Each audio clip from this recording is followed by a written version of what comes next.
guys, welcome back to A Word with Authors. My name is Tracy Sanders. I am here with Jennifer Hintzman today, and we are going to be talking about her books and her upcoming projects. I am an author of 10 titles on Amazon. I write parenting, children's books, romance books, and most recently, tutorial books for authors. I try to help authors, especially indie authors, in any way possible, which is one reason I also founded the Reader's Review Room. And that is a company or a project where I help indie authors connect with their target readers, and we provide reviews for them.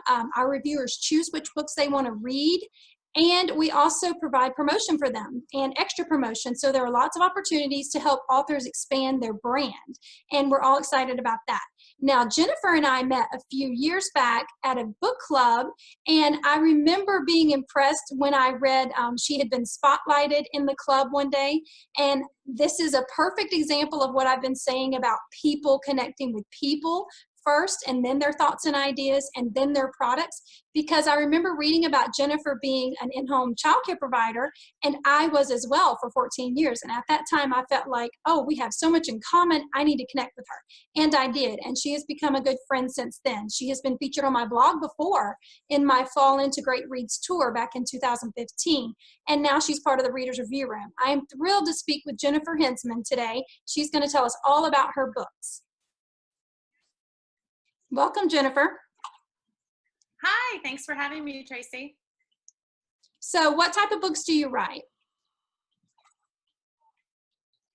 Well, both of the books that I've written and the one I'm working on now is they're mystery, suspense, along with romance. So I normally put it under the genre of thriller, suspense, but there's definitely a lot of romance in the novels as well.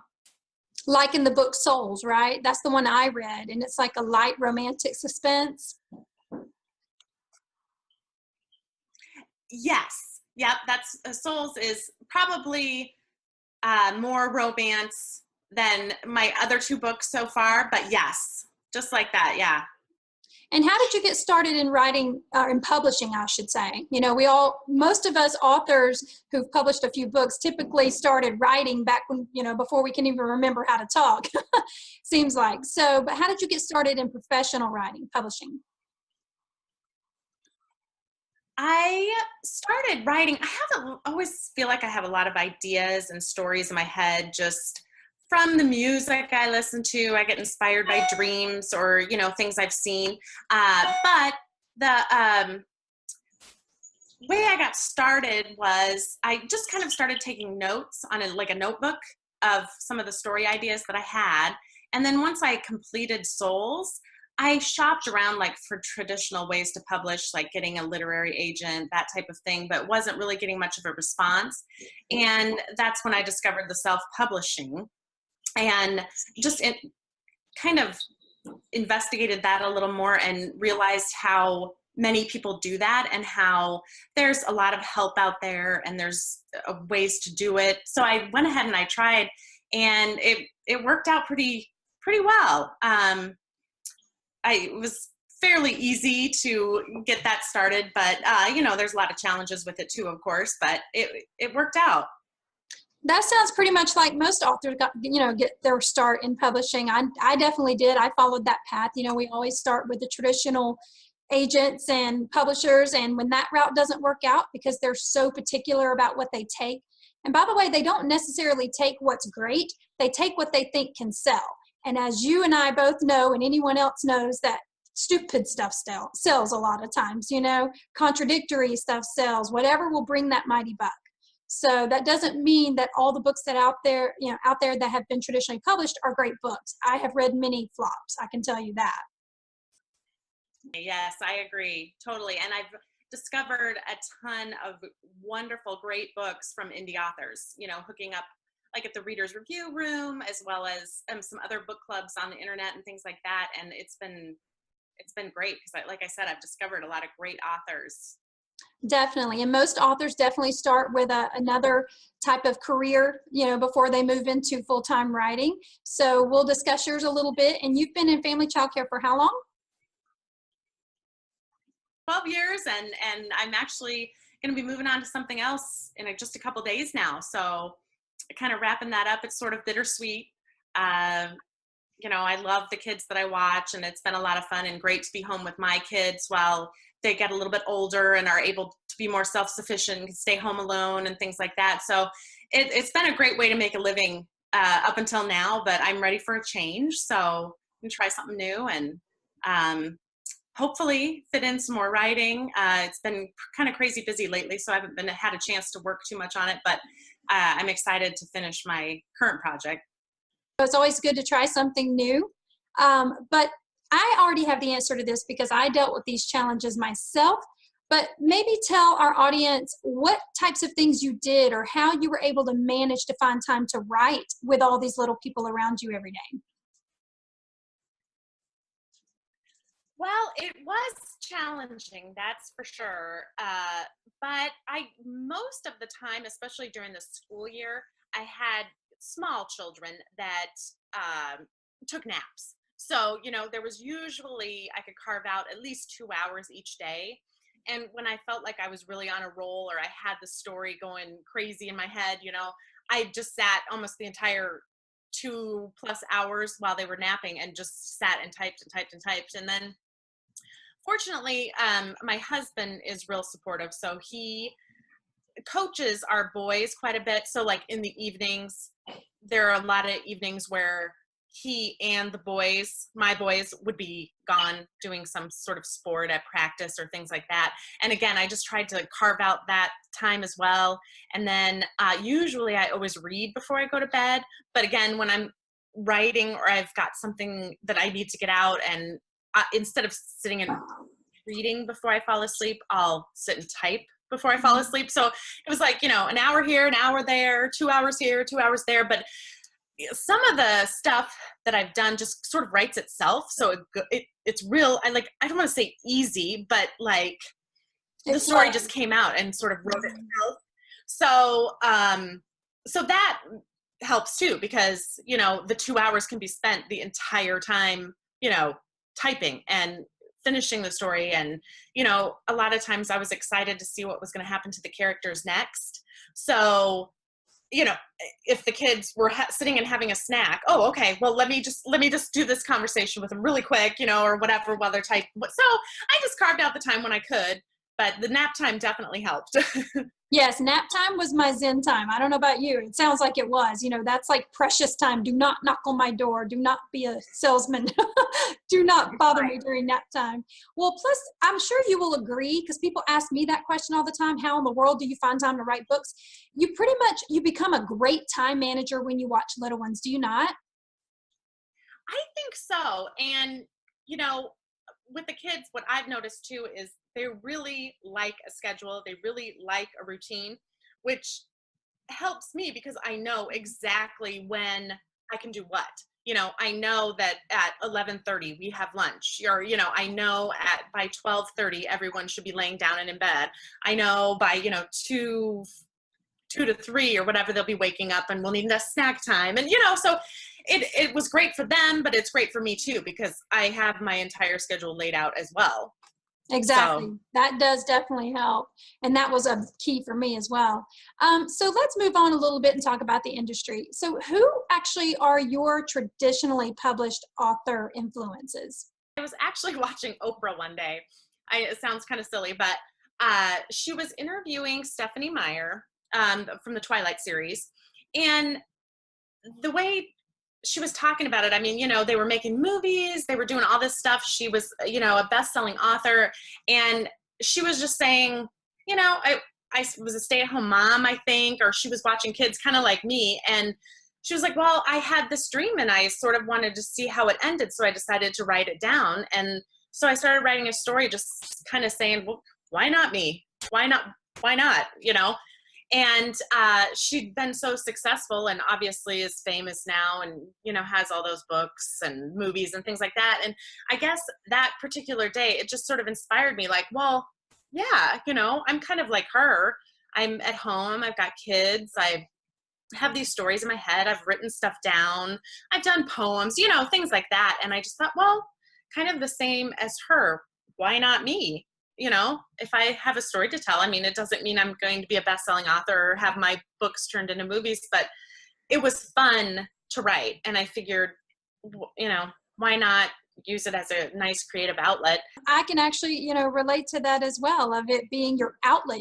Those were keywords I picked up on right there, your creative outlet.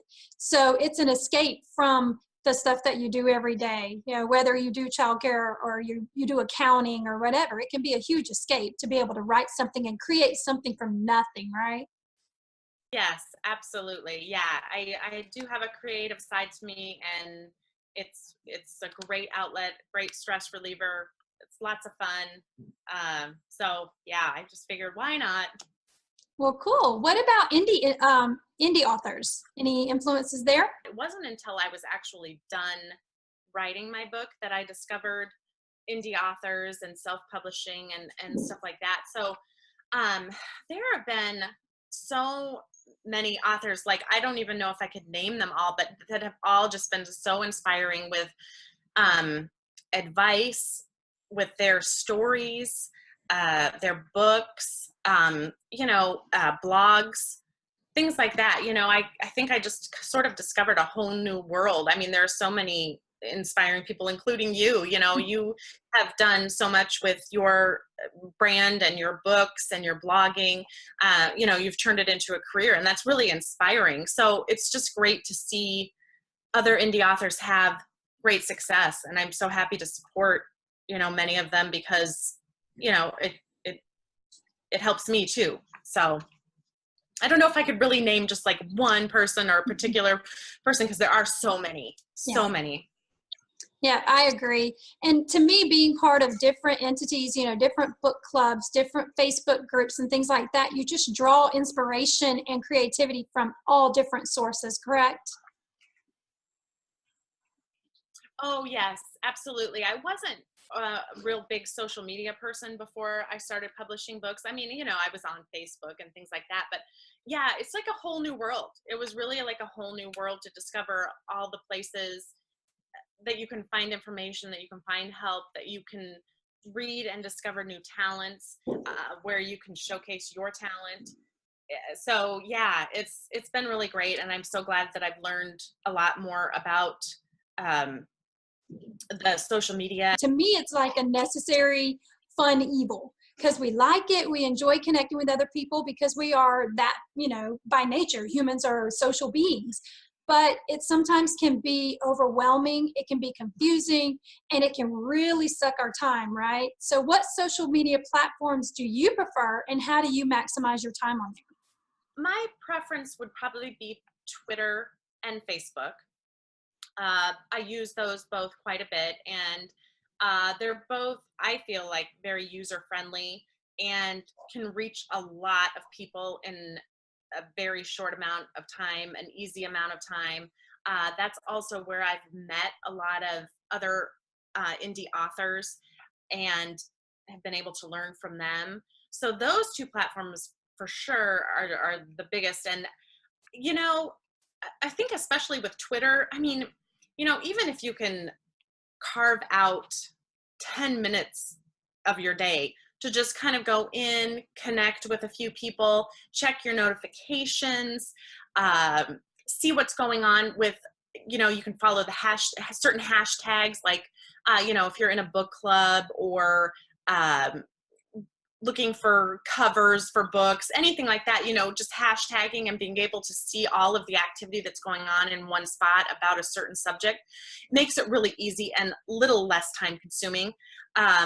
It can be kind of addicting though, once you're on there and getting the news updates and find out what people are doing. Next thing you know, 30 minutes later, you're like, oh, whoops, I was only checking in I was only going to do this for like 5 minutes. And then the next thing you know, you've been on for 30. But it, again, I think it's user friendly.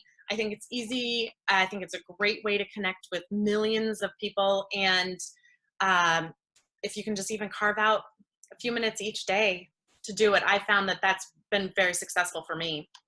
Right, and the key to making it work is being social, right? Not being spammy and salesy.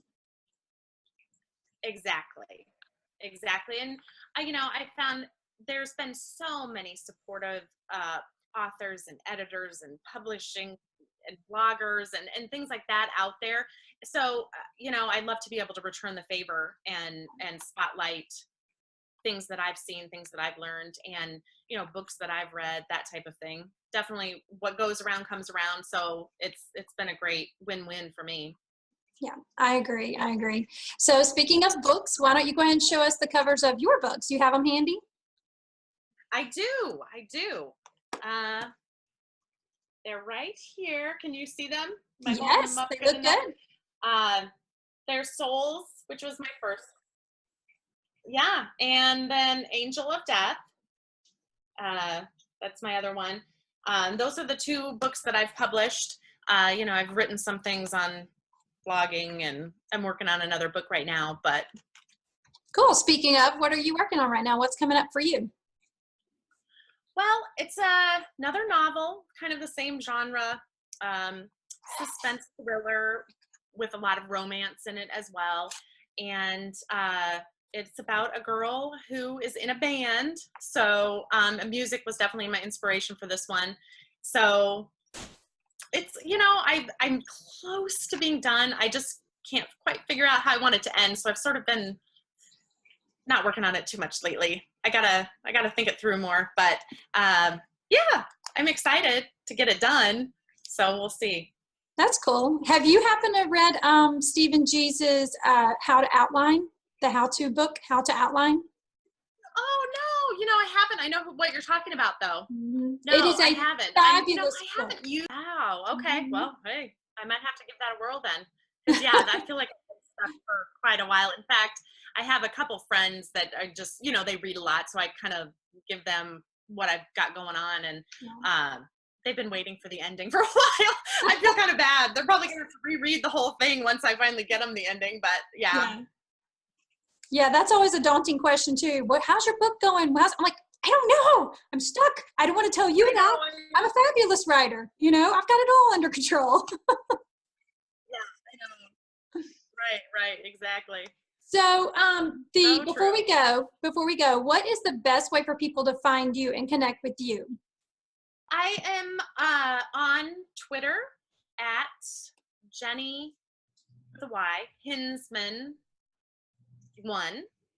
And I'm also on Facebook. I'm at facebook.com/soulsanovel. And, I'm on Instagram, and I'm also on Pinterest.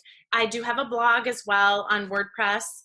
I don't get on those sites quite as much as I do the Twitter and Facebook.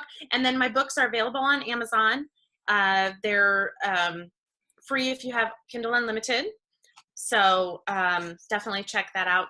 And I've got an author page on Amazon as well.